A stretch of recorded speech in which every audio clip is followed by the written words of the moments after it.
स्वागत करते हैं दोस्तों आपका हमारे चैनल के अंदर। वीडियो में आगे बढ़ने से पहले नए दोस्तों से कहूँगा कि चैनल को सब्सक्राइब करके लाइक और ज़्यादा से ज़्यादा शेयर कर दीजिएगा। जिस तरह आप जानती हैं कि कुछ ही दिनों पहले जो प्रधानमंत्री नरेंद्र मोदी सुप्रीम कोर्ट के चीफ जस्टिस ऑफ इंडिया से जो तो उन्होंने मुलाकात की।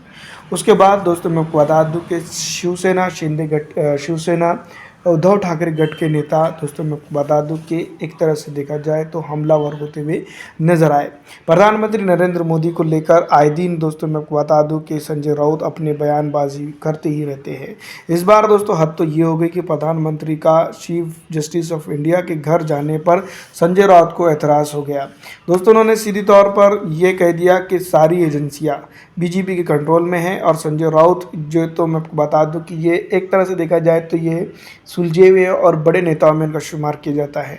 संजय राउत का ये स्टेटमेंट जो है तो उद्धव ठाकरे की शिवसेना का स्टेटमेंट भी माना जा सकता है, क्योंकि दोस्तों जानती है कि संजय राउत के बारे में ये कहा जाता है कि उद्धव ठाकरे के बाद जो है तो शिवसेना उद्धव ठाकरे गठ के अंदर बड़े नेताओं में उनका शुमार किया जाता है। तो ये अपने आप में बहुत बड़ी बात है कि जिस तरह से संजय राउत ने जो है तो पीएम नरेंद्र मोदी के ऊपर जिस तरह से स्टेटमेंट दिया है, तो ये बात हम यूँ भी कह समझ सकते हैं कि ये जो स्टेटमेंट है सीधी तौर पर जो है तो शिवसेना उद्धव ठाकरे गठ का स्टेटमेंट है।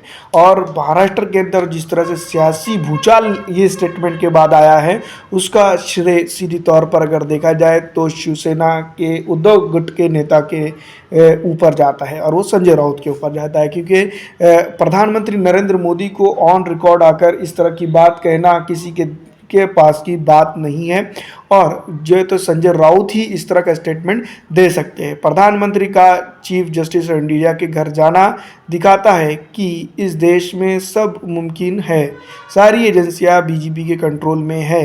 ये जो तो बहुत बड़ी बात है और उन्होंने ये बात जो तो कही है, इसका असर जो तो काफ़ी दूर तक या फिर काफ़ी जो तो विजनरी हो सकता है, क्योंकि मैं आपको बता दूं कि संजय राउत कोई भी स्टेटमेंट ऐसा ही नहीं दे देते हैं, बगैर किसी सोच समझ कर वो स्टेटमेंट नहीं देते हैं।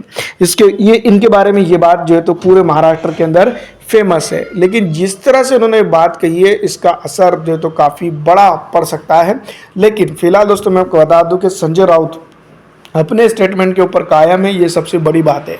तो यह देखना होगा कि आने वाले दिनों के अंदर चुनावी सीमाकरण, राजनीतिक सीमाकरण ये किस तरफ बदलता है और किस तरह से ये तो करवट लेता है। फिलहाल मैं आपको बता दूं कि संजय राउत का जो बयान है, इसके ऊपर कहीं ना कहीं हमें ये सोचने की सख्त ज़रूरत है कि संजय राउत ने जो टेक्निकल बयान दिया है वो भारतीय जनता पार्टी को कितना भाता है और भारतीय जनता पार्टी उसके ऊपर क्या रिएक्शन देती है।